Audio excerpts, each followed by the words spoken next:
All right, so we're coming to God's Word, and one of our themes, we're looking at this harvest of grace, the theme of becoming an army, right? और अनुग्रह के फसल कलीसिया जिस तरीके से हम परमेश्वर के वचन की ओर आ रहे हैं, जो थीम को हमने लिया है कि कैसे हम परमेश्वर की सेना बने। And we know the Lord has given us the commission to go into all the world, preach the gospel, and see people saved, but also empowered by God, living victorious lives and continuing to be ambassadors. और जिस तरीके से परमेश्वर ने हमें नियुक्त किया है कि हम बाहर जाएं, परमेश्वर के वचन को फैलाएं और कैसे राज्यों में जो है परमेश्वर का प्रभाव लेकर आए। So we're looking at this year. Last time we talked a lot of plead your case last year, but this year we're looking at people functioning as an army, as soldiers.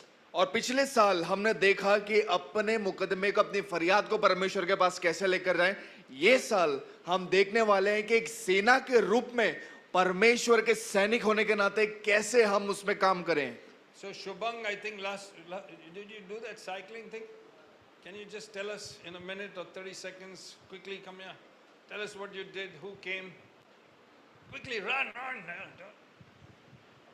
So, like me and there was Steve and Avi, we all three were there. So we had quite fun over there. We went to Canary Cave, we had something over there, we had some snacks over there, and we also prayed. And it was a good time. We missed like a lot of people. Will make sure that next time if we'll go, we'll get some more people with us. All right. The aim is, well, they've started it, I'm glad, but the aim is to take friends along with them. Let's give them a hand. जोरदार तालियां बजाएं उसके लिए। The aim is to take their friends and just start a community so that every month, once a month, they build a cycle community and slowly people get to know the gospel. और इससे होगा क्या कि उनका जो लक्ष्य है वो ये है कि साइकिल की जो है कम्युनिटी बनाया जाए जिसमें और लोग आए और लोग संगत करें उसमें। All right, so I'm really thrilled you just did it.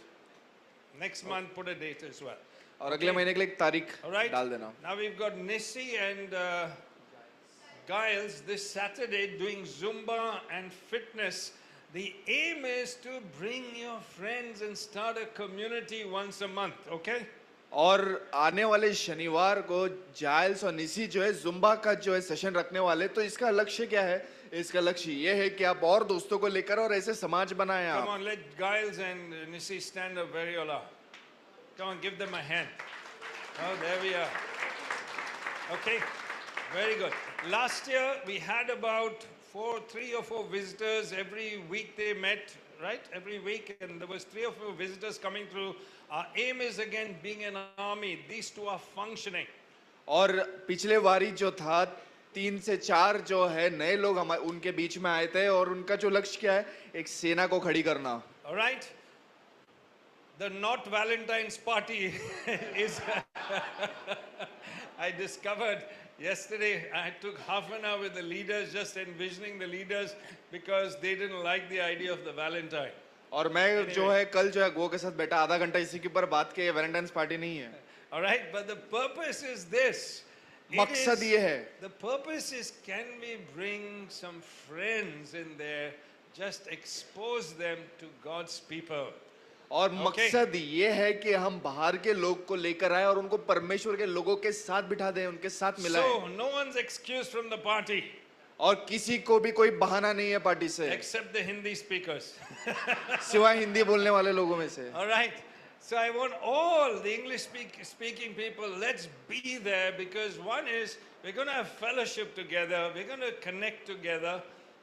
और ये है कि हम साथ में संगत करेंगे, एक साथ जो है हम समय बिताएंगे। And use it as an opportunity to bring in English speaking friends. We want to be able to give the gospel. और ये है कि हम अंग्रेजी बोलने वाले लोगों को और लेकर आए। Amen. And we got the picnic on the 8th of next month. Again, everyone, you can bring in your friends so that we expose them to God's people. और आने वाली 8 तारीख मार्च की जैसे हम पिकनिक के लिए जा रहे हैं, आप अपने जो दोस्त हैं उनको लेकर आ सके ताकि हम उनको परमेश्वर के लोगों के बीच में लेकर आ सकें। Amen. You are not sounding very exciting. All right, I want to find some excitement. Okay, so tell your neighbor, I'm going to be there.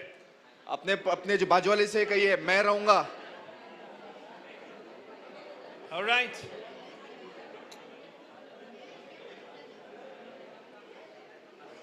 Listen, church, कलीसिया सुनो, we have to believe. हमें विश्वास करना है, Yes or no? हाँ या ना? If we want to reach people, we got to do events also. अगर हमको लोगों के पास पहुंचना है तो ऐसे जो इवेंट्स हमको करने होंगे, And if we have to do events, it costs a little bit of money. और अगर ऐसे इवेंट भी करने हैं तो पैसे तो लगेंगे. Now, either we say, let's not do it because I don't have the money, और हम ये कह सकते हैं नहीं करना क्योंकि हमारा सभी पैसे or नहीं you है, say, God will give us grace. We got to reach out. He will make the provision for us. और या फिर ये कह सकते हैं कि हमें बाहर पहुंचना है तो परमेश्वर इसका जो है बंदोबस्त करेंगे. That's an army. ये एक सेना है So I want to encourage all these events announced. Let's be there. और चाहते हैं कि आप सभी लोग आए, जैसे ही Okay, इवेंट्स के बारे में come आपको on. बताया गया. Let's go for it now. आइए इसके Yeah. So we looked last time. I'm just recapping what we did. What's the time? 11:30. Okay. So last time we saw. I've done 2 messages. और पिछली बारी जो है हमने 2 संदेश किए. We saw the first one on the bones that Sab- Ezekiel saw. सबसे पहला हमने हड्डियों के बारे में, सूखी हड्डियों के बारे में था जो एजिकेल ने देखा. And we saw, we have got, Ezekiel saw bones, God saw an army. हमने क्या देखा? एजिकेल ने हड्डियों को देखा, परमेश्वर ने एक सेना को देखा. And we need to see what God sees. और हमें देखना है जो परमेश्वर देखता है. What God was speaking, Israel was like bones, but God was speaking and saying, I'm going to raise an army from these bones. और परमेश्वर दिखा रहा था इज़राइल के बारे में जो सूख चुका था उन मरी हुई हड्डियों की तरह, पर परमेश्वर उन्हीं में से एक सेना को खड़ी करना चाहता था. Israel would be restored. और इज़राइल वापस से पुनर्स्थापित किया So जाएगा. also today, the church of Jesus Christ will be restored. उसी तरीके से प्रभु यीशु मसीह की कलीसिया वापस से पुनर्स्थापित की They'll जाएगी. be brought back to life उनको वापस से जिंदा किया जाएगा by the power of the Spirit of God. परमेश्वर की पवित्र आत्मा से. Okay? So it's speaking of national revival, और ये जिस तरीके से एक तरीके के आत्म जागृति को बोलता है, that they would return from rebellion, exile into spiritual renewal. और जो बाहरी देश के थे और विरोधी थे वापस से परमेश्वर के राज्य में And आएंगे. so today as well, all of God's church worldwide, और इसी तरीके से विश्व भर में, दुनिया भर में परमेश्वर की कलीसिया, God wants to restore, to revive, परमेश्वर उनको वापस से पुनर्स्थापित करेगा, वापस उनमें जान डालेगा. but not just alive. सिर्फ उनके अंदर जान ही नहीं He डालेगा, wants an army. वो उसमें से एक सेना को खड़ी करेगा. And we have got to see that. और हमको उसे देखना है. We have got to see that everyone, the one, you are a soldier in God's army. और हम देखना चाहते हैं कि आप परमेश्वर की सेना में एक सैनिक हैं. And I'd like this year, last year we did plead your case. और पिछले साल हमने क्या किया कि अपने फरियाद परमेश्वर का लेकर आओ. Until today we are hearing many people who are pleading their case and seeing God answers our prayers. और हमने अभी तक देखा बहुत सारे लोगों ने अपनी फरियादों को, अपनी जो भी प्रार्थना की गरज है परमेश्वर के पास लेकर कर उनको पूरा होते हुए But देखा I'd है. like us to begin to see us this year. We'll start seeing we're soldiers. We'll start seeing we're an army, and God will start raising us up. और फिर ये साल हम देखेंगे कि कैसे हम एक सैनिक के तौर पे काम करें और परमेश्वर कैसे हमें एक सैनिक की तरह उभारेंगे. And when the second message, when Ezekiel saw और दूसरा संदेश, जैसे एजिकल ने देखा what God saw, जो परमेश्वर ने देखा, God said, prophesy. प्रभु ने कहा नबूवत कर. And our second message was speak what you see. और दूसरा संदेश ये था बोलो. And as Ezekiel spoke, things started happening. The bones were rattling. और हमने क्या देखा, जैसे एजिकल ने बोला हड्डियां जो है कड़कड़ाने लगी But then it stopped. और रुक गई. And many we saw in our lives, sometimes we speak things, it's exciting, and then it stops. और हमारे जीवन में भी हम चीजों को जब बोलते हैं वो होता है फिर रुक जाता है, तो हम भी जो है एकदम निराश हो And जाते there हैं was no breath in them.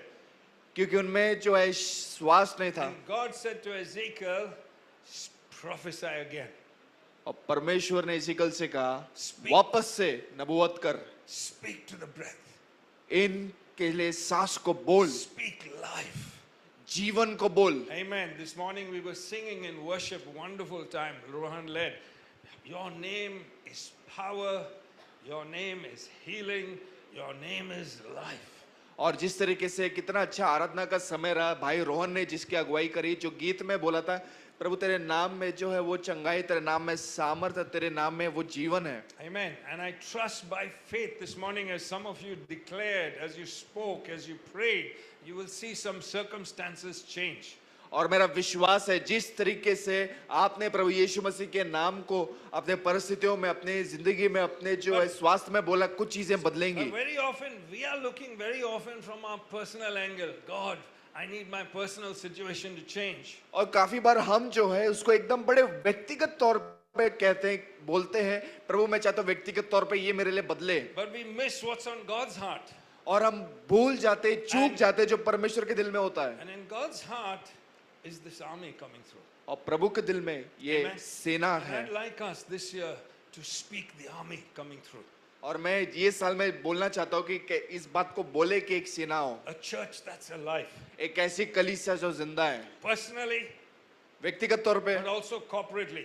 और एक साथ भी। So let's be people who are speaking these things. और ऐसे लोग बोले, ऐसे लोग बने जो चीजों को बोलते हो। Amen. And third, now today we are moving now into the next few messages on the temple. That was the vision of bones. This is the vision that Ezekiel had of the temple. और पिछले बारी हमने देखा कि वो सूखी हड्डियों के बारे में, और इस बार हम देखने वाले हैं मंदिर के बारे All में। right, the Ezekiel's final vision is of the temple, and it completes his message of the restoration of the army.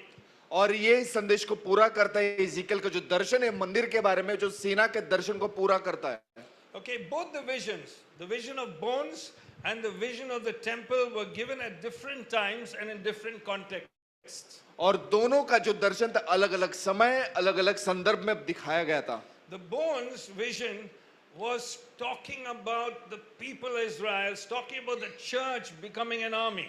और ये जो लोगों के बारे में, ये इजराइल के लोगों के बारे में, तो परमेश्वर की जो सेना है उनके बारे में। The temple vision is about God's presence is dwelling with his people.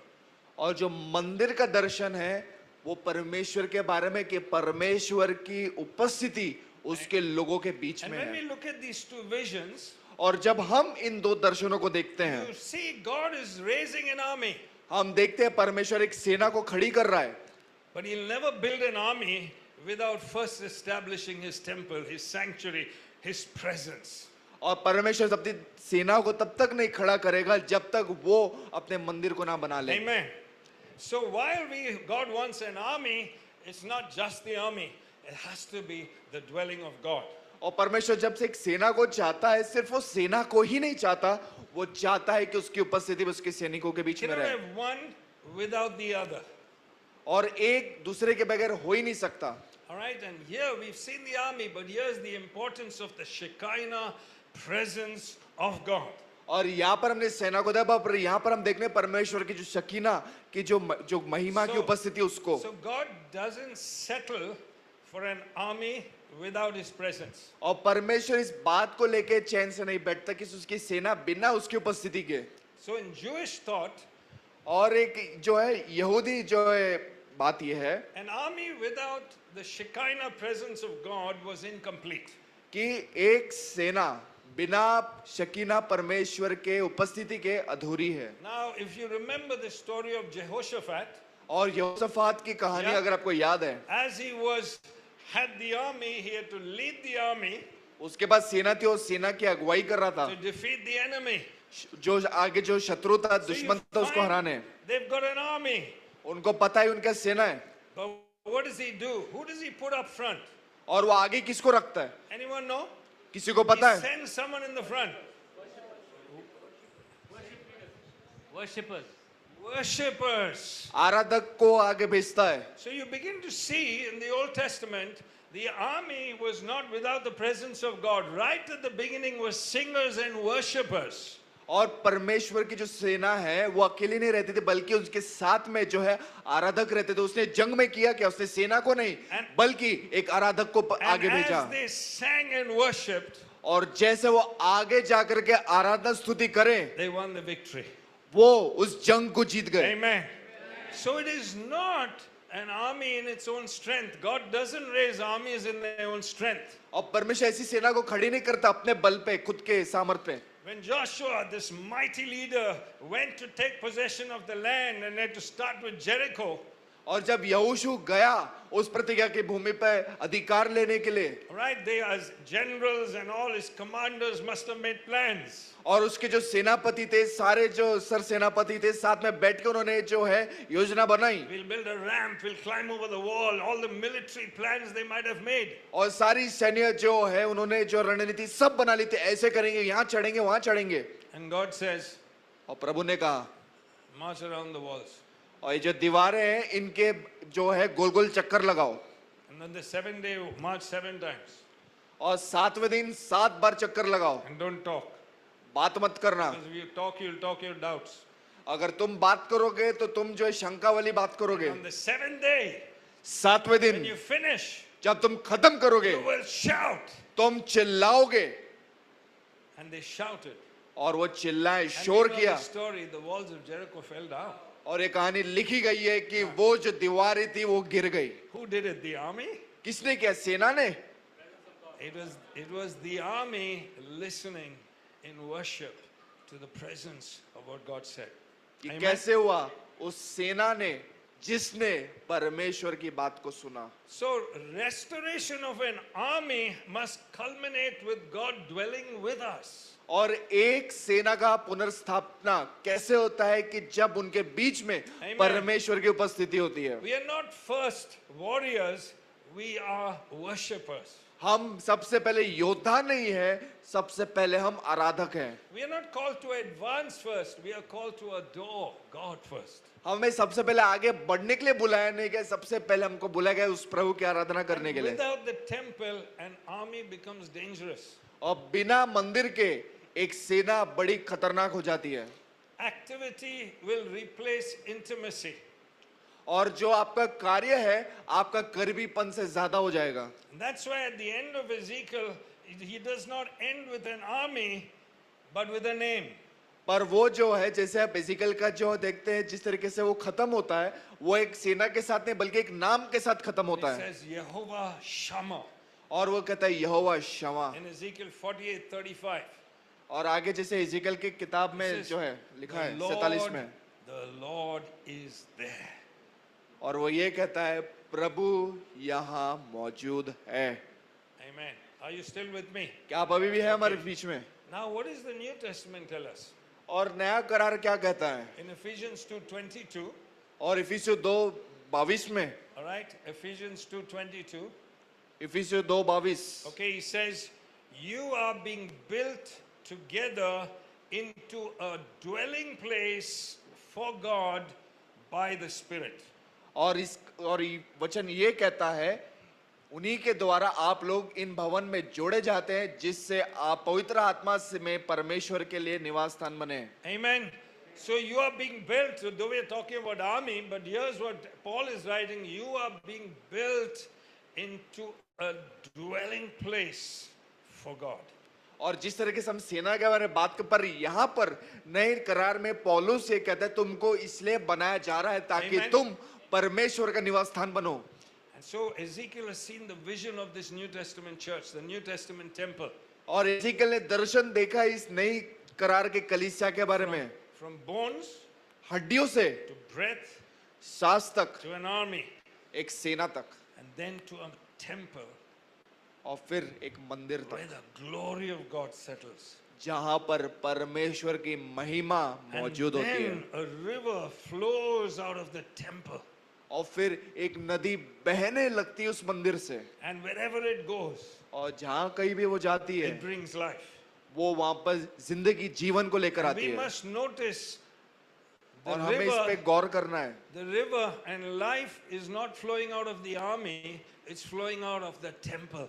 और हम देखते हैं ये जो नदी है ये किसी सेना से नहीं बह रही है, बल्कि ये जो नदी है जो जीवन लेकर आती है वो Amen. मंदिर से बह रही है। So that's the foundation. I'm just laying the foundation for what Ezekiel was in his vision of the temple.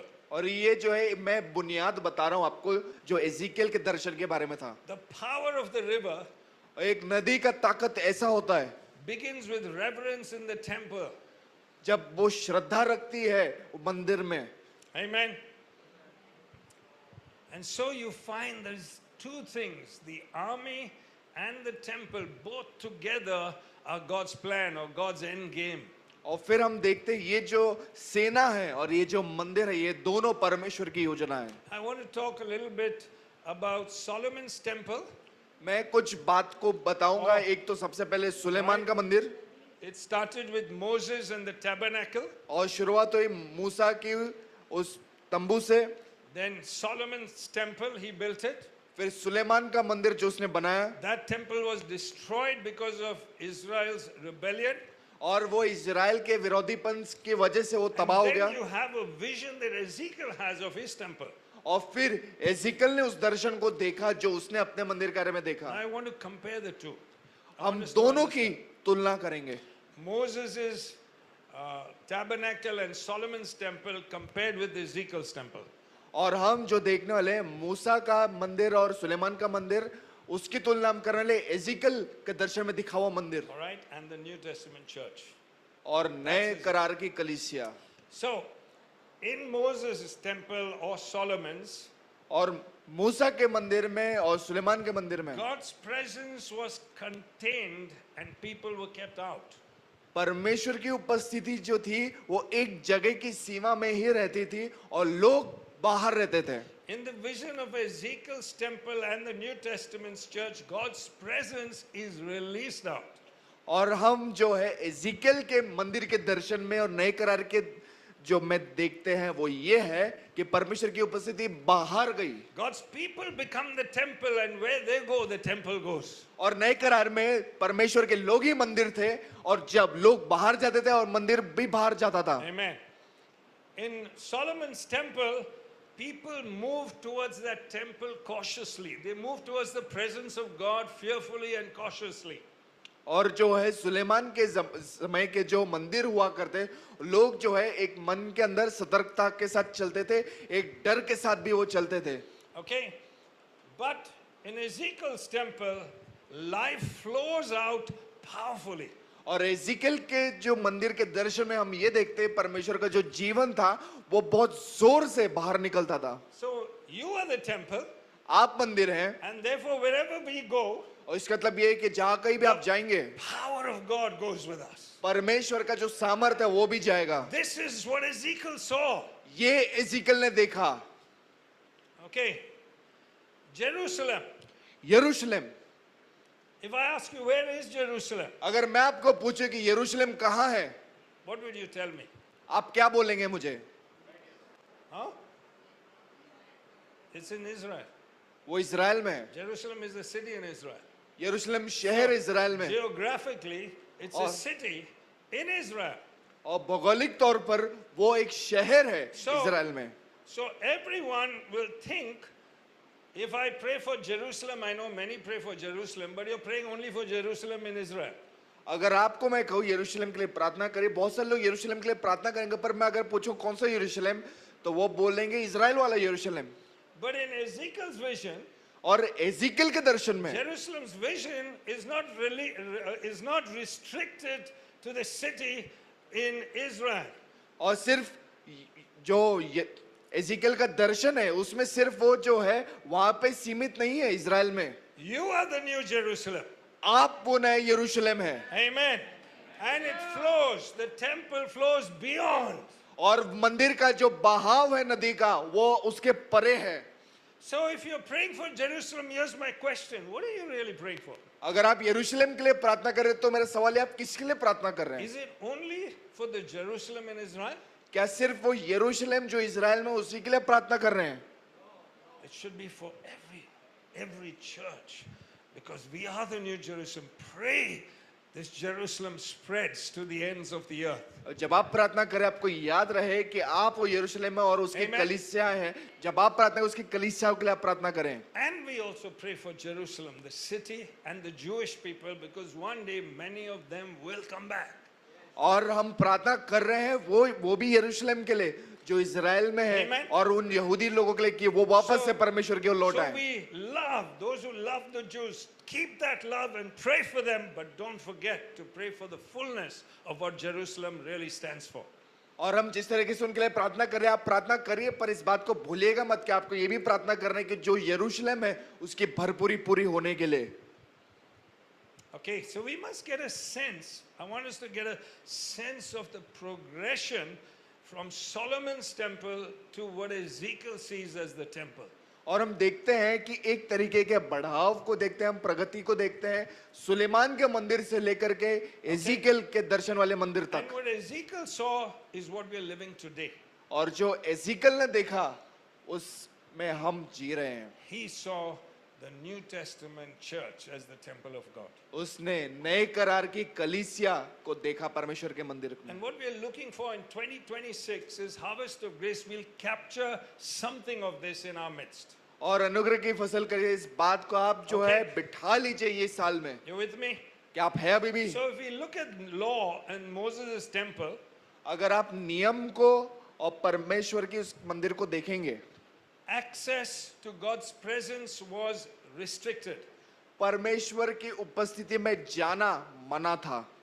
When the prophets started speaking और जब नबियों ने बोलना शुरू किया about the presence of God, परमेश्वर की उपस्थिति के बारे में, they were anticipating access to the presence of God now. और वो दिखा रहे थे कि परमेश्वर की उपस्थिति के साथ अभी वो मेल मिलाने When लगे हैं। Jesus came and died, जब प्रभु यीशु मसीह आए और मरे, the curtain inside the temple was torn in two, और जो मंदिर में लगा हुआ पर्दा था वो दो हिस्से में फट गया, and access to God's presence was granted. और परमेश्वर की उपस्थिति में जाने को जो मना था वो अब मना नहीं था। When we look at Ezekiel's vision और जब हम एजिकल के दर्शन को for देखते the हैं church today, कलीसिया के लिए आज what Jesus achieved जो प्रभु यीशु मसीह ने पाया is the access to the presence of God is now multiplied. कि परमेश्वर की उपस्थिति में जाना अब बहुगुणित हो गया है। Amen. Now I want us to get that picture of the temple for us today. और मैं चाहता हूँ इस छवि को आप आज के लिए ले लीजिए। Amen. Okay, temple. The one thing that really defined God's people or Israel in the Old Testament was because the temple was there. और एक ही चीज जो उनकी परिभाषा है और एक ही चीज उनकी पहचान थी वो था मंदिर। Without the temple, without God's presence, Israel was nothing. बिना परमेश्वर की उपस्थिति के इज़राइल कुछ नहीं था। People, Jews and others, God-fearing Gentiles will travel from different parts of the world on feasts to come up to this temple in Jerusalem. और भोज के समय बहुत सारे जो लोग थे, अन्य जाति के लोग थे, वो लंबी दूरी तय करके आते थे यहाँ पर। Amen. So there was something so special about the temple. और कुछ तो खास बात थी इस मंदिर And में। Ezekiel then has this vision. और एजिकल के पास ये दर्शन आता है। And so we need to see what he saw in that temple. और हमें देखना है कि जो उसने उस मंदिर में देखा That in the future also God's temple is the center of his people. कि आगे भविष्य में परमेश्वर का मंदिर उसके लोगों का केंद्र So बने। we need then to look at the temple हम चाहते हैं कि वो उस मंदिर को देखें if we are to understand what it means for us today. और इसके लिए कि हम बात को समझे जो आज के लिए वो So- हमारे लिए मायने रखता है। What did God's presence, what did worship entail in those days in the temple? और वो किस तरीके से होता था, स्तुति आराधना कैसे उस समय में होता था। Let's learn something from the temple picture. और आइए जो उस मंदिर का जो चित्र है उसमें से कुछ Okay, now, सीखें। that's why I said I need you earlier. I don't know how to do this. I'm very sorry. और माफी चाहते हैं आपसे, इसलिए आपको बोला गया था Okay. वहाँ के लोग यहाँ कर बैठे हैं। This was the full layout. If some from there, if you want to come slightly there, you can see a little bit. अगर Okay, वहाँ के बैठे हुए लोग अगर आपको दिख नहीं रहा है, आप यहाँ पर आके देख लेंगे तो अच्छा रहेगा। Okay, now this is the overall layout for the temple. और ये Sorry. पूरा जो है घेरा है मंदिर का। So here's the gate. यहाँ पर जो है प्रवेश द्वार है, ये गेट है। There were 7 steps up here, 7 सीढ़ियाँ थी यहाँ पर, and they would enter. जब वो अंदर आ जाते थे। And all this portion around is called the outer court of the temple. और बाहरी कमरा था वो उस मंदिर का। Okay? Then we'll see what the outer court was. Then there were steps further up into this area here, which was called the inner courts of the temple. और ये अंदरूनी कमरा था उस मंदिर का। Okay? Here was an altar where the sacrifices were burnt. और यहाँ पर वेदी थी जहाँ पर जितने भी जो है बलि और कुर्बानियां दी जाती थी। And here was the real temple building. और यहाँ पर वो मंदिर था। And inside here there was a holy place. और उसके अंदर एक पवित्र जगह। And then there was a curtain of the temple. और फिर वहाँ पे मंदिर का पर्दा हुआ And करता था। then there was the holy of holies, और वहाँ पे अति पवित्र स्थान था। where the high priest could go once in a year for the sins of the whole nation. और जहाँ पर महायाजक साल में एक बार पूरे राष्ट्र Okay. भर के पाप के लिए जाता था। And it talks, this is what Ezekiel saw. और वो ये सोचते थे कि ये एजिकल ने देखा। And he said, from the threshold now of this temple building, और यहाँ पर ये जो मंदिर बना हुआ इस इमारत के जो दहलीज है, the river started flowing out here, और यहाँ से वो नदी बहने लगी, past the altar, वो वेदी के वहां से भी गुजरी and then goes out, और फिर बाहर भी आने लगी। right into the Dead Sea and makes it alive. और वहां पर जो मृत सागर था उसको वापस से जिंदा कर दिया। All right? And wherever that river goes, it brings life into the world. और जहां कहीं भी ये नदी गई उसने जीवन को लेकर The आया। other picture. Okay, this is a clearer picture for you. This is from the top. Same thing. The gateway, the outer court, the steps up, inner court. This is the temple building. This is the threshold. The river comes out there.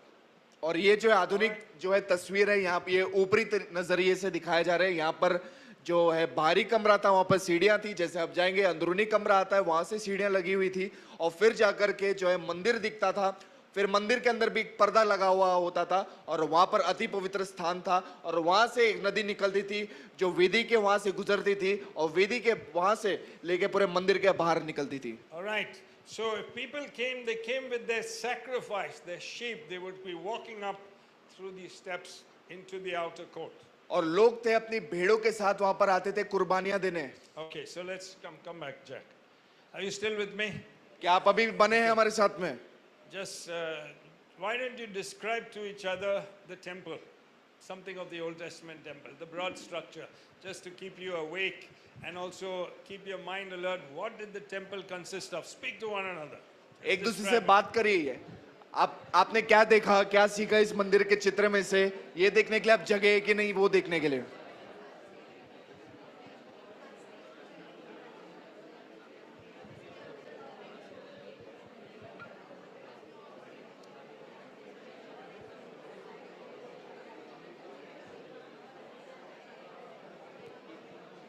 Thanks, Jack.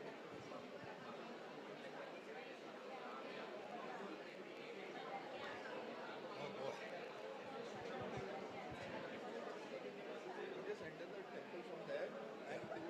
There were three gates. One on the, I'm not, right, left, and down here. The other side there was no gate. There were three gates.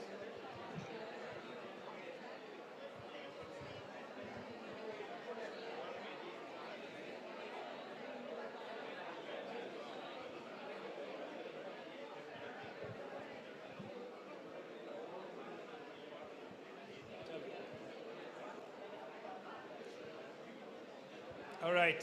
Okay. All right. I'm glad you talked about it. I'm glad you talked about it because I'm sure when you speak it, it gets into your system. और अच्छा हुआ आपने इसके बारे में बात कर लिया। Now- जैसे आप इसके बारे में बात करेंगे ये आपके अंदर भी बैठ जाएगा, आपके मगज में बैठ Now, जाएगा। it's very important because today we all walked in just now for a 10 o'clock meeting. Some of us, I don't know our postures when we walked in. We just walked in, strolled in. Some came early. So we don't know how to enter the और temple. और जैसे हमने देखा ये मंदिर के अंदर कैसे लोग आते थे, पर आज जैसे रविवार की सभा होती है हम आ जाते हैं अच्छे से एकदम Okay. जो है आ जाते हैं अंदर। Some came happy, clappy. I'm कोई happy. जो है कोई जो है नाचते गाजते जो है ताली बजाते हुए आया, Some came in sad. Maybe और good, कोई you're जो not है- showing it, but you're sad. कोई मुंह लटका के आया पर आप दिखा नहीं रहे, बट अंदर से जो आपका मुंह लटका हुआ है। Some came in trouble, with heavy burdens. कुछ जो है बड़े बोझ के साथ सर में लेकर आया। So very often in the New Testament we don't understand. All we know is we got to be charismatic, we got to say hallelujah, we got to do some clapping. We don't fully understand. हम इस बात को समझ नहीं, तो कुछ लोग ऐसे सोचते हैं कि हम जो एकदम जोश से भरे हुए रहना चाहते हैं, आग से भरे हुए रहना चाहते, हालेलुया वैसा कुछ। But Ezekiel had the vision of what we should be. और इज़िकल के पास वो दर्शन था जैसे हमको होना है। Amen. And so when we look at how they approached, it gives us some perspective. और हम देखते जब लोग कैसे आते थे तो ये हमें एक नजरिया देता So है। firstly we see और पहले हम देखते हैं it is very precise. कि वो जो है एकदम सटीकता से बनाया हुआ है, There's a prescribed, precise way to worship. और वहां पर बताया गया है कि आपको किस तरीके से आपको आराधना करना है। There's a prescribed way of what the temple had to function. और वहां पर बताया गया था और हिदायतें दी गई थी कि So- कैसे एक मंदिर को काम करना है। So we could not choose, they could not choose their own way. और वो अपने तरीके को नहीं जो है चुन सकते थे। You see, I don't see any of you bringing sheep inside this place. और मैंने ये नहीं देखा किसने जो है कुर्बानी करने के लिए जो है किसी भेड़ को लेकर आया। We just come in. हम आ गए, But they brought some sheep. पर वहां पर वो भेड़ को लेकर आते थे, So there was a prescription. पर एक जो इनको हिदायतें दी गई थी, The measurements of the temple were very precise. और जो मंदिर बनाने का नाप था वो भी बड़ा सटीक The था, gates were very structured. How many steps were very precise. और वहां पर एकदम सटीकता से उसको बनाया गया था कि कितनी सीढ़ियां होनी चाहिए। The movement in the temple और जो अंदर का कार्य होता था, again was very intentional. और वो जो था बड़ा ही जो लाजमी था जो करना था। Who could come here? यहाँ तक कौन आ सकता था, From where you come here? कैसे वहां जाना था, In the outer court, but now there's inner court. Who can go there? और ये तो बाहरी कमरा था, अंदरूनी कमरे में कौन जा सकता था, Then beyond that, into this area, who could go there? और ये कमरे के आगे ये वाले क्षेत्र में कौन जा सकता था। Then the actual place where God's presence was, who could go in the Holy of Holies? Sorry, who could go in the holy place? And then in the Holy of Holies. It was intentional. और वहां पर दो कमरे हुआ करते हैं, सबसे पहला पवित्र स्थान और उसके आगे अति पवित्र स्थान। उसमें कौन जा सकता था, कैसे जाना था, वो सब बताया गया था। Amen. Amen. When we look at that, और जब हम उसको देखते हैं, they reflect things today for us, what we need to have in our daily worship. वो बताते हैं कि हमें क्या हमारे जीवन में रखना है, हमारे जो है रोजमर्रा की स्तुति आराधना में। All right? And that's what I'm hoping we'll catch something of for 2026. और यही चीज को हम थाम लेंगे ये जो साल है 2026 में। We saw, number one, see it, हमने क्या देखा, हमने सबसे पहले देखा कि Number क्या two, देखना है, speak it. दूसरा Number three, बोले, तीसरा, number three, the temple sanctuary. और ये जो पूरा मंदिर का ढांचा था उसको हमने देखा। I'm going to do 3 messages on this. और मंदिर को लेके मैं 3 संदेश करूंगा। Okay, today we are only doing this: the steps, the gate, and the outer court. और आज हम क्या करने वाले हैं, सीढ़ियां, वो द्वार और वो अंदरूनी कमरा। Okay, you ready? क्या आप तैयार हैं? Yes? हाँ। Okay, come on, let's go ahead. Okay, so number one, सबसे पहला we start with the 7 steps. जो 7 जो वहां पर सीढ़ियां थी उसके बारे में। Now, anything of 7 it was a number of completeness. और जो भी जो अंक होता है 7 का, वो दर्शाता है पूर्णता का, पूरा होने का। God was very specific. There were 7 steps to climb up. और परमेश्वर बड़ा जो है सटीक था ये कहने के लिए वहां पर 7 सीढ़ियां होनी चाहिए। Okay, there's a completeness. उसमें एक पूरापन है। So, before a worshipper even reached the outer court, कि एक आराधक जो बाहरी कमरे तक पहुंचे, he ascends 7 steps. वो 7 सीढ़ी चलता है। And it's a complete approach as to how we must worship. और ये बताता है कि कैसे हमें आराधना की ओर It बढ़ना was है। showing divine completeness about worship. As we're going in, firstly we must get this. When we worship, if we are to be temple, then there must be a completeness to our worship. और वो बताता है कि अगर हम में मंदिर होना है तो हमारे अंदर जो है उस पूर्णता को आना जरूरी है। So when we pray, we should be concerned. What is our prayer about? जब हम प्रार्थना करते हैं इस बात की चिंता भी होनी चाहिए कि हम किस बारे में प्रार्थना करने वाले हैं, Individually and as a church. व्यक्तिगत तौर पे और एक कलीसिया के तौर पे। Is the way we pray complete? क्या हम जिस चीज के लिए प्रार्थना करने क्या वो पूरा है? So there is a completeness in how we learn, और एक पूर्णता है कि से हम सीखते हैं, how we seek God, कैसे हम प्रभु की खोज करते हैं how we worship. और कैसे हम आराधना करते हैं। Amen. So firstly, पहला, completeness. पूर्णता। If we are going to be an army, अगर आप एक सेना बनने वाले हैं, that's one thing. Now the temple. दूसरा वो मंदिर। In our lives, there must be a completeness about our worship. और हमारे जीवन में हमारे पास एक पूर्णता होनी चाहिए हमारा आराधना के बारे में। Now we climb up the steps. अब हम सीढ़ियों पर चलते हैं So worship starts with ascension. और जो आराधना की शुरुआत होती है एक बढ़त के साथ होती है। Psalm 24 verse 3 says this. और भजन संहिता 24 का 2 ये कहता है, Psalm 24 verse 3. भजन संहिता 24 का 3, Who may ascend the mountain of the Lord? और कौन प्रभु के पर्वत पर चढ़ Who सकता है may stand in his holy place? और कौन उसके पवित्र स्थान पर खड़े हो So सकता है। firstly, the worshipper in going to the temple, he was not walking on straight level ground. He had to ascend 7 steps.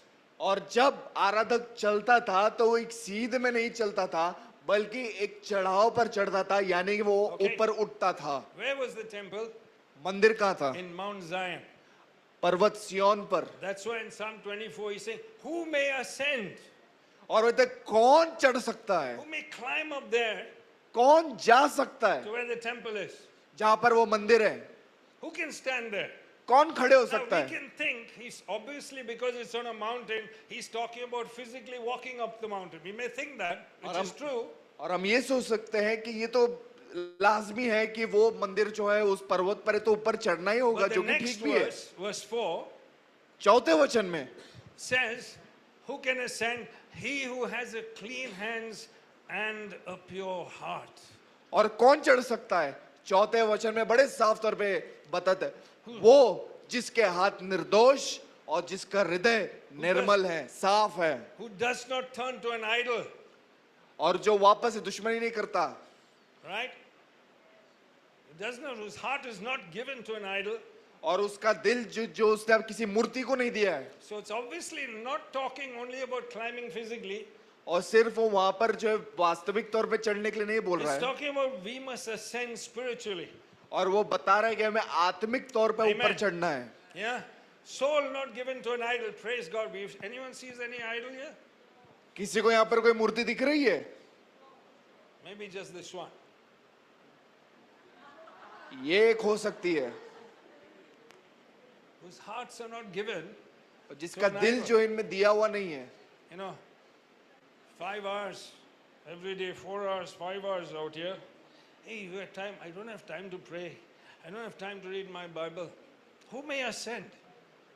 So if you're coming to worship God, if you want an army, अगर आपको एक सेना चाहिए you got to ascend. There is something in the hearts that have to be put right. और कुछ चीजें हैं दिल में जिनको आपको सही करना है। Okay? So there's an upward movement spiritually. और एक आत्मिक तौर पे आपको जो है एक चढ़ना है। We saw the river is going to flow out of the temple. हमने देखा एक नदी जो बहेगी मंदिर में से, But if we got to get into the temple, we must first ascend. अगर हमें मंदिर में पहुंचना है तो हमको सबसे पहले एक वो सीढ़ियों को चढ़ना है। See, the army is not sent out. We must first ascend into the temple before we are released outside. और सबसे पहले देखिए एक सेना को भेजा नहीं गया, वो कब भेजा जाएगा? जब आप मंदिर में जाएंगे तब। So listen, सुनिए, when we ascend, we leave the ground we are walking in. और The जब lower हम ground, we have to leave it. जब get हम into the चढ़ते temple. हैं तो जमीन Amen. के ऊपर उन सारी चीजों को छोड़ देते हैं। So when we come in the New Testament church today, और आज जैसे हम नए करार की कलीसिया में आते we हैं, saw how they went. हम देखते हैं कि वो कैसे चढ़े, How do we enter?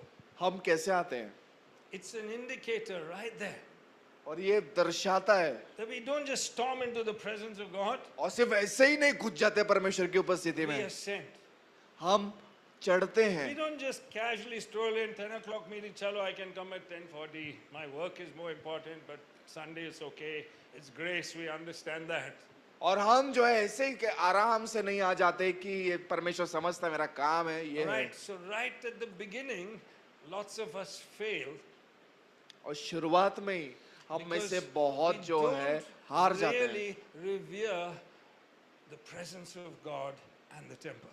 और क्योंकि हम शुरुआत में ही परमेश्वर और परमेश्वर के मंदिर को जो है एक श्रद्धापूर्ण हृदय से नहीं लेते हैं। All right? Our hearts are not ready. Grace, let me just say anything. I can just have a fight in the morning and just chalta hai, come in here. No, there's a preparation for our hearts. और ऐसे नहीं कि सुबह उठे हम घर में झगड़े कर लिए, घर में किरकिर Amen. करके सीधे यहाँ आ गए। एक तैयारी होती है यहाँ आने से पहले। So the steps, number one, tell your neighbor, number one, spiritually ascend. और आत्मिक तौर पे आप बोलिए कि आत्मिक तौर पे आपको जो है चढ़ना है।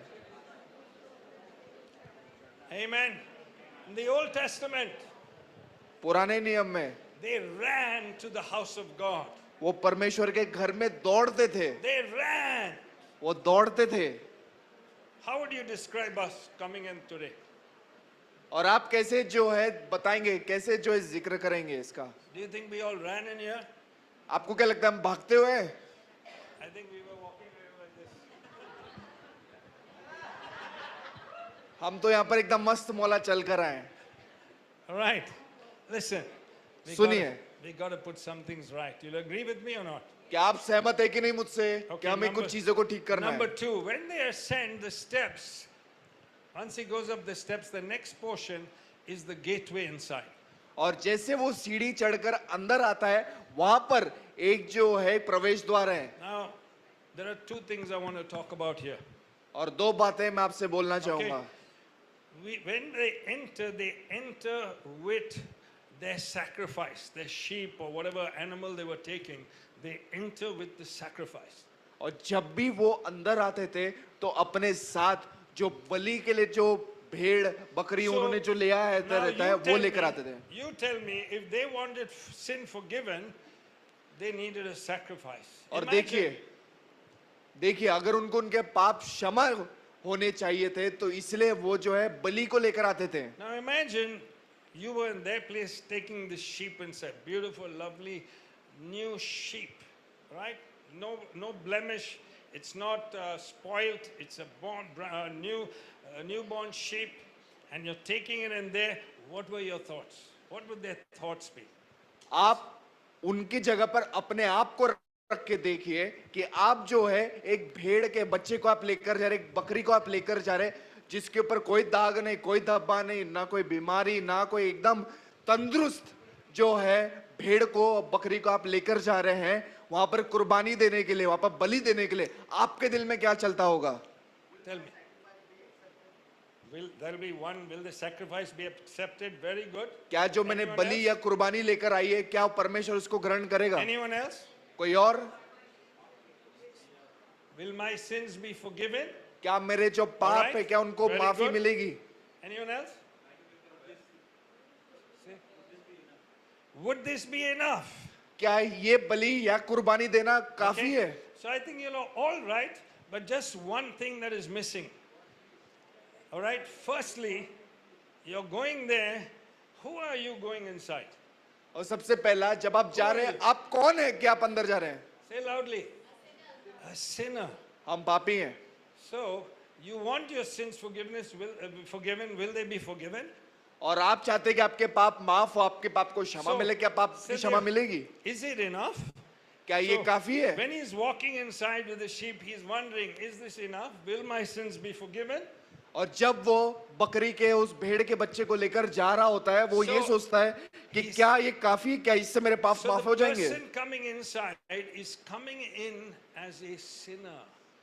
और जो व्यक्ति वहां पर आ रहा है वो पापी है। Do you think he's coming in like this? I'm a prize catcher, you know. I'm an important character coming into God's church. Would he come like that? क्या वो व्यक्ति जो वहां पर है क्या ऐसा सीना तान So- के वहां पर आ रहा है? When you enter the gate, जब आप उस मंदिर के द्वार में आते हैं, the posture is, gosh, Lord, I'm not worthy. I'm a sinner. I know who I am. और आपकी मुद्रा क्या होनी चाहिए? आपका आसन कैसा होना चाहिए? Amen. कि उस समय में कि प्रभु मैं तो पापी हूं, मैं क्या करूंगा? You know, I find it easier with people who've committed adultery or even committed murder. I find it easier with them than with someone who's told white lies. और उनके साथ बड़ा आसान लगता है इन चीजों को देखना, जो उसने जो है व्यभिचार किया, किसने हत्या की हो, उन लोगों के बजाय जो सफेद झूठ बोलते हैं। Because when we think I only told little lies, I'm not like that adulterer there, then we've not understood the depth. We're not coming in as a sinner. और जब लोग ऐसा बोलते हैं कि अरे मैंने क्या किया, मैंने तो सिर्फ एक सफेद झूठ बोला, उसने तो देख उसने क्या किया। So it's very important. The Old Testament believer, this is how he walked inside. और पुराने नियम का जो विश्वासी था वो कैसे चलता था, And when we walk in, we should have that same posture. और जैसे नए करार में जिससे हम चलते हैं हमारा भी वैसा मुद्रा होना चाहिए। All right? We must have that posture that actually I've brought nothing here. I can only bring a sacrifice that someone else is dying for me. I'm bringing nothing. और ऐसा होना चाहिए कि जब आप आए यहाँ पर उस मंशा के साथ आप आए, आप ये सोचे मैं पापी हूँ, मैं क्या यहाँ पर लेकर आता हूँ, पर कोई है जो मेरे लिए मरा। Amen? And so the first part when he's bringing a sacrifice is, Lord, I'm unworthy. I don't deserve this. और सबसे पहले मुद्रा ये होती है कि प्रभु मैं बलिदान को लेकर आ रहा हूँ, मैं कुछ नहीं हूँ, I deserve only one thing, मुझे एक चीज जिसके मैं लायक हूँ, judgment. वो है आपका न्याय। Right? That's all we deserve. ये हम इसके लायक हैं। Okay? So there's this sense of reverence. और ये दिखाता है आपके मन की श्रद्धा परमेश्वर के लिए। And I think the New Testament church, we have to regain reverence. और हम नए करार के कलीसिया में वापस से Yes. उस श्रद्धा को वापस से पुनर्स्थापित करना है। Yes or no? हाँ या ना? Sometimes I'm seeing the leader, worship leader saying, okay guys, let's worship. Everyone's carrying on talking. There's no reverence. और हम देखते हैं कि जो है आपके घर की सभा का अगुआ आपसे कहते हैं आइए आराधना कर, तो कुछ लोग यहाँ वहाँ भटके हुए हैं। Okay, we're coming to God. Let's revere God. और आइए परमेश्वर के सामने जो है हम बड़ी Amen. इज्जत के साथ और एक श्रद्धा के साथ Listen, पेश आए। when we come in, जब हम आते हैं today we don't have to bring sheep because Jesus died for us. हमें भेड़ बकरी लेकर आने की जरूरत नहीं कुर्बानी देने के लिए, But क्योंकि each परमेश्वर time, ने किया है। can you imagine if you are called bringing Jesus each time into the meeting with you? Actually, he's your sacrifice. क्या आप कल्पना कर सकते हैं कि आप सभा में आ रहे हो, प्रभु यीशु मसीह को आप So- ऐसे पकड़ के लेकर आ रहे हो, firstly, वो आपका बलिदान था। There's a consciousness I'm unworthy. सबसे पहला ये आपके जहन में Alright. होना चाहिए कि Now आप don't- जो है अयोग्य हैं, That's very important. वो जरूरी है। But don't stop there. पर वहां पर रुको मत। We don't have to feel terribly. God doesn't want us feeling unworthy, but we must know we are unworthy. परमेश्वर नहीं चाहता कि हम महसूस करें कि हम योग्य नहीं है, बल्कि जो है वो Okay? आपको योग्य बनाता So है। when you bring the sacrifice, one of you said, "Is my sacrifice enough? Is it accepted?" और जब आप बलिदान को लेकर आते हैं, कुर्बानी को लेकर आते हैं, क्या ये काफी है, क्या इसे ग्रहण किया भी जाएगा, Will I be forgiven? क्या मुझे माफी मिलेगी? And here's the truth: Jesus is the sacrifice. Yes, we will be forgiven. और हाँ प्रभु यीशु मसीह बलिदान है, और हाँ हमें माफी मिलेगी। All right. And because Jesus was sacrificed, today we don't need to bring any gold bulls and goats and sheep anymore. Praise God. I'm not in the Old Testament. और क्योंकि प्रभु यीशु मसीह ने अपना बलिदान किया, हमको आज किसी भेड़ बकरी और भैंस को लाने की जरूरत नहीं, कुर्बानी और हमारे पाप क्षमा होने के लिए। Amen. Wow. Instead, इसके बजाय when you bring the sacrifice, जब आप उस बलिदान को लेकर आए, God sees Jesus प्रभु ये परमेश्वर जो यीशु को देखते and हैं he justifies you. और वो आपको जो है धर्मी ठहराते हैं। That means he says you are righteous. और वो कहता है कि तुम धर्मी हो। Amen. Righteous. Righteous. All these guys are righteous. I want सब to लोग put all धर्मी of हो। them. Okay. All right. So we've got this dual thing of coming to the gate, knowing even in the New Testament, I'm not worthy, yet Jesus has justified me. और जब आप इन दो चीजों को लेकर अंदर आते हैं मंदिर के, आप जानते हो कि आप योग्य नहीं हो, पर प्रभु यीशु ने आपको धर्मी बनाया है। Amen. If we are going to be the temple, अगर हम मंदिर होने वाले हैं, there's no other way to walk with God और कोई तरीका नहीं है परमेश्वर के साथ चलने का except with this discipline. और ये अनुशासन के बजाय। God, I'm not worthy. प्रभु मैं योग्य नहीं हूँ, I know I'm a sinner. मैं जानता हूँ मैं पापी हूँ। Second, दूसरा, but पर you have given me your righteousness. आपने मुझे अपनी धार्मिकता दी है। Amen. Two things. How did you become Christian? You repented of sin and you put your faith in Christ. आप कैसे मसीह बनते? इन दो तरीकों से। सबसे पहले आप अपने पाप को कबूल करते, पश्चाताप करते। दूसरा, आपको जो धार्मिकता मिलती है प्रभु यीशु मसीह से मिलती है। Jesus said, यीशु ने कहा, I am the gate. मैं वो द्वार हूँ। Amen. All right. So two things I want you to lay hold of. I wish you all would take sometimes, little points, not everything, the notes, two things. Let me learn to walk knowing I'm unworthy. Number two, let me learn to enter knowing the grace of God is upon me. और इन दो बातों को आप पकड़ ले, ज्यादा नहीं, सिर्फ इन दो बातों को। पहला कि मैं योग्य नहीं हूँ, अयोग्य हूँ, और दूसरा प्रभु यीशु मसीह ने मुझे जो है योग्य बनाया। Okay, so when we enter the gate there, और जब हम उस द्वार में प्रवेश करें, it's saying, I do not belong here naturally, और हम कहते हैं कुदरती तौर पे, स्वाभाविक तौर पर मैं जो योग्य नहीं हूँ यहाँ पर but I enter because mercy has opened the way for me. और मैं आ सकता हूँ क्योंकि दया ने मेरे लिए दरवाजा खोला है। So right at the point of entry, one of the critical things we must have is reverence for God. और जो चीज होना चाहिए वो है परमेश्वर के लिए मन के अंदर श्रद्धा। When we come, whether it's to a house group meeting, whether it's to a prayer meeting, whether it's to Sunday, we should come with reverence.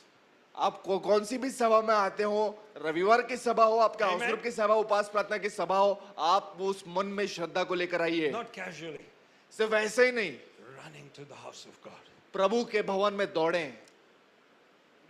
The same way you run to your work, जैसे आप अपने काम के लिए भागते हैं, run to the house of God. प्रभु के घर में भी वैसे भागिए। Amen. Okay, so we saw the steps, we saw the gate, and now the last thing today, the outer court. हमने क्या क्या देखा? हमने देखा सीढ़ियों को, हमने देखा द्वार को, और हम जो है जो अभी बाहरी कमरा है उसको देखेंगे। All right?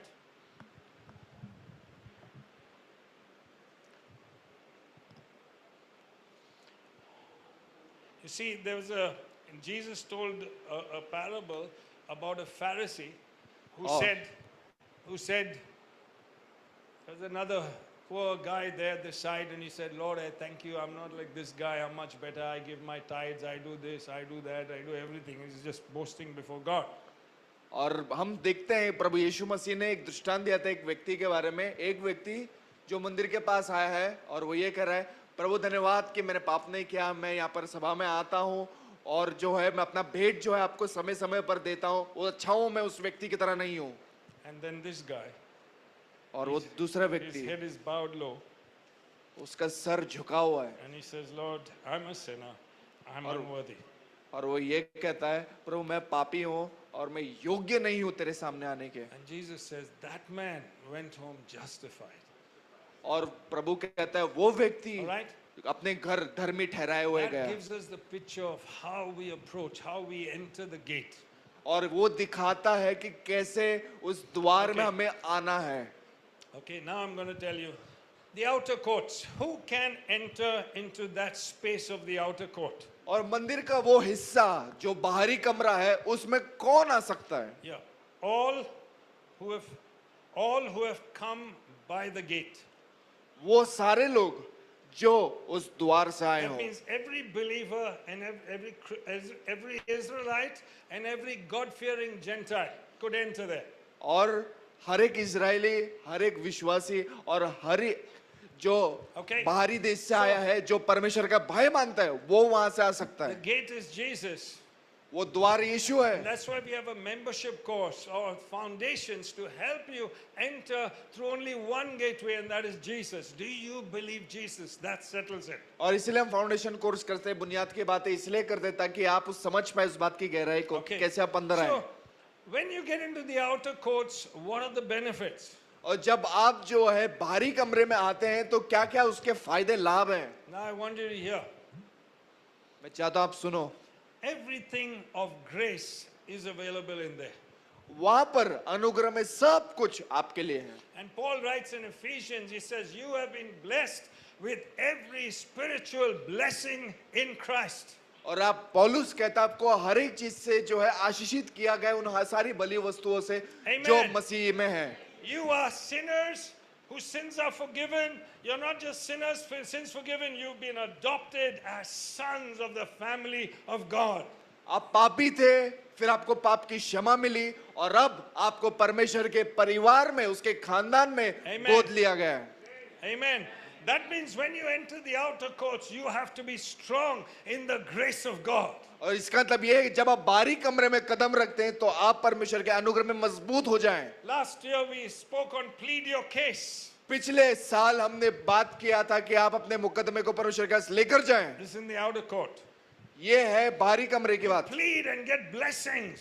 आप प्रार्थना करिए और आप अपने आशीष को ले लीजिए Every need is met right there. और हर एक जरूरत वहां पर पूरी होती है। Healing, चंगाई, the power of God. परमेश्वर का सामर्थ, Plead your case. अपने मुकदमे को परमेश्वर के सामने लेकर जाइए। Everything of grace is available there. सारी बातें अनुग्रह की वहां पर मौजूद हैं। And that's why he says we will enter his gates with what? With depression and sadness and sorrow. We will give thanksgiving. What are you giving thanks for? और किसके लिए आप धन्यवाद कर रहे हैं उसके फाटकों में? You have received grace. आपको अनुग्रह मिला है। We enter with thanksgiving because it's at that place where God gives and lavishes his grace, spiritual and material. उसके फाटकों में हम कैसे आ सकते हैं? क्योंकि वहां पर जो है परमेश्वर हमें जो है आशीषें देता है, हमारी जरूरतों को पूरा करता है। Amen. That's accessible there. और वो वहां पर मिलता है। But we are also aware of something. हम इस बात से भी जो है जो जाने हुए हैं, You have brought nothing. आपने कुछ नहीं लाया, Nothing. कुछ भी नहीं। Anyone thinks you brought something? अगर आप किसी को लग रहा है आपने कुछ लेकर आए वहां पहुंचने के लिए, Right? In case you think we need understanding, we bring nothing. अगर आपको लग रहा है आपने कुछ लेकर आए तो थोड़ा और गौर से सोचिए, आपको Okay. सोचने की जरूरत है। Now, in the outer courts is the minimum requirements of discipleship. और बाहरी कमरे में बहुत कम जो है जरूरतें हैं आपके उस शिष्यत्व One is की। needs, सबसे पहले जरूरत, and then in Acts chapter 2, verse 42 onwards, it says they devoted themselves to four things: the breaking of bread, to fellowship, to prayer, and to the apostles' teaching of the word of God. These four things, that's the basic thing in the outer courts. और बाहरी कमरे में जो Amen. है बहुत कम चीजों की जरूरत पड़ती है, जैसे You प्रेरितों के learn काम, something of the word of God and you're praying for it, you're blessed. और आपको कुछ चीजों के लिए अपने परमेश्वर से प्रार्थना करो, उसके लिए आपको आशीष मिली। But I want us to go back there. और मैं चाहता हूँ कि आप वापस I वहां want जाएं। us to see something. मैं चाहता हूँ कि आप कुछ देखें। Get back to the picture. Okay, I'm coming to a close now. अभी खत्म करूंगा मैं। This is the outer courts. ये बाहरी कमरा है। Now, where's the presence of God? परमेश्वर की उपस्थिति किधर है? Is it in the inner courts? अंदरूनी कमरे में, Is it here? यहाँ पर है। There's a holy place, it's still not there. It's only in one place, the Holy of Holies. कहाँ पर है? पवित्र स्थान में, So, अति पवित्र स्थान में। so when you enter the outer courts, जब आप बाहरी कमरे में आते हैं, how close are you to the presence of God? परमेश्वर की उपस्थिति से आप कितना नजदीक हैं? You're very far actually. आप पास होकर के भी आप दूर हैं। It's the furthest in the whole temple area.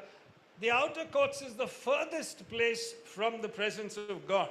और वो जो बाहरी कमरा है वो परमेश्वर की उपस्थिति से बहुत दूर है। This is worship from a distance. और ये आराधना है एक दूरी के साथ।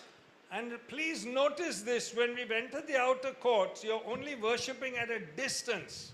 और इस बात को गौर से सुनेगा, जब आप बाहरी कमरे की ओर आते हैं आप आराधना करते हैं पर बहुत दूर से। And so if you're excited, pleading your case and God blessed you, where are you? अगर आप खुश हैं, परमेश्वर ने आपकी जो है फरियाद को सुन लिया, आप कहां पर हैं? God gave you a bonus, where is it? परमेश्वर ने आपको बोनस दिया, कहां पर खड़े हो आप? Gave you a raise. आपकी जो है पगार में आपको बढ़ोतरी Gave you दी, a कहां पर आप हो? promotion. प्रमोशन दिया आपको, You got a new house. आपको नया घर दिया परमेश्वर ने, Healing. चंगाई दिया, Where are you? कहां पर हो? So we are not touching the presence yet. हम बाहरी कमरे में हैं, Alright. अभी तक उपस्थिति में And I पहुंचे want नहीं। us to understand something. और मैं चाहता हूं इस बात को कुछ समझें। See, we make this the be all end all of our Christian faith. हम यहाँ से निकल जाते हैं तो हमारे जो मसीह विश्वास का अंत होता है, And we're in the outer courts. और हम बाहरी कमरे में रह जाते हैं। Please remember, याद रखें इसे, the Israelites walked in this desert how many years? Israeli लोग रेगिस्तान में कितने साल तक चले? 40 years. 40 साल। Did they get blessings?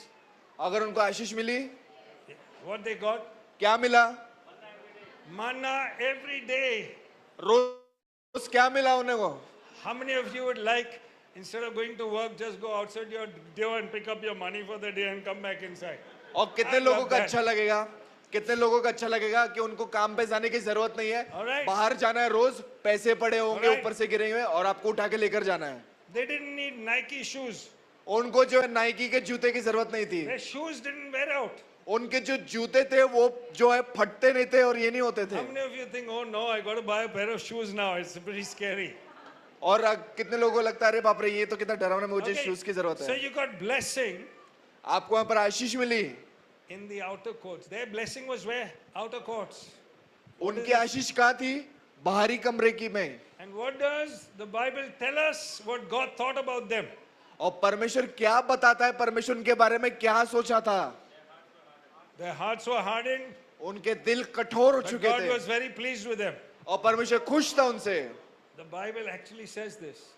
But God was not pleased with them. Bible ये कहता है पर परमेश्वर उनसे खुश नहीं था। Amen. They perished in the desert. वो रेगिस्तान में नष्ट हो गए And God raised another generation और फिर परमेश्वर ने अगली पीढ़ी को तैयार किया। and didn't just stay in the outer court blessings. वो सिर्फ बाहरी कमरे के आशीषों तक नहीं रुके। All right? Remember, the river has to flow from here. और देखो नदी को वहां से बहना है। That means if you want the river, you have got to get right there. But if you're just here, there's no river going to flow from you. अगर आप चाहते कि नदी बहे तो बाहरी कमरे में से रहकर आप नदी को बहता हुआ तो नहीं देखेंगे। अगर आपको नदी को बहते हुए देखना है तो आपको अंदरूनी कमरे में के आगे भी जाना होगा। Amen. Amen. आमीन।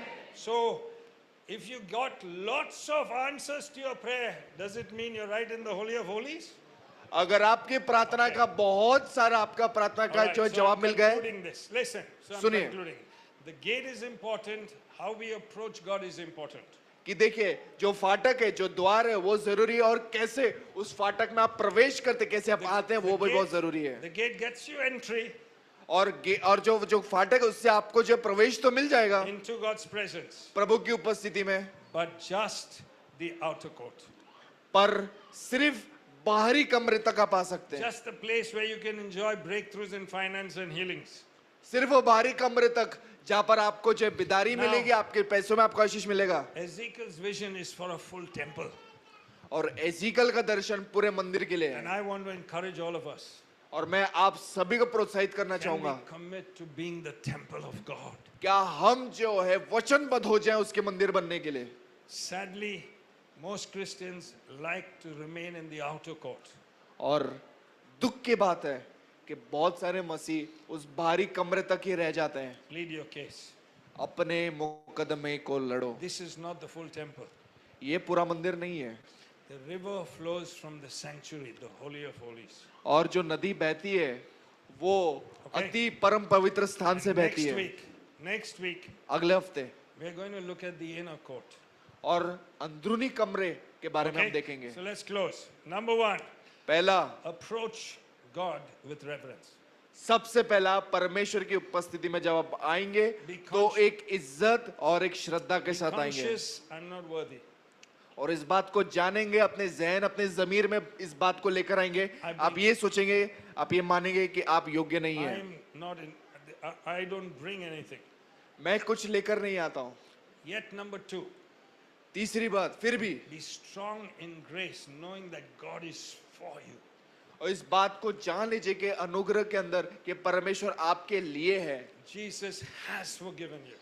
प्रभु यीशु ने आपको माफ किया है, Receive the grace. उसकी अनुग्रह को ग्रहण करें। All right? But know this, इस बात को जाने I'm only in the outer court. कि I'm only in the outer court. मैं सिर्फ बाहरी कमरे में हूँ। I have not yet fully worshipped God. मैंने अभी तक परमेश्वर की आराधना पूरा नहीं किया है। All right? God, Jesus said, the Father is seeking warriors. और परमेश्वर का वचन कहता है कि परमेश्वर जो है The योद्धाओं को Father- ढूंढ रहा है Father is seeking complete worshippers. और पिता किन को ढूंढ रहा है? सच्चे आराधनक वाले को देख All रहा right? है। And next week we go to the inner court. और अगले हफ्ते में जो है हम अंदरूनी कमरे की ओर देखेंगे।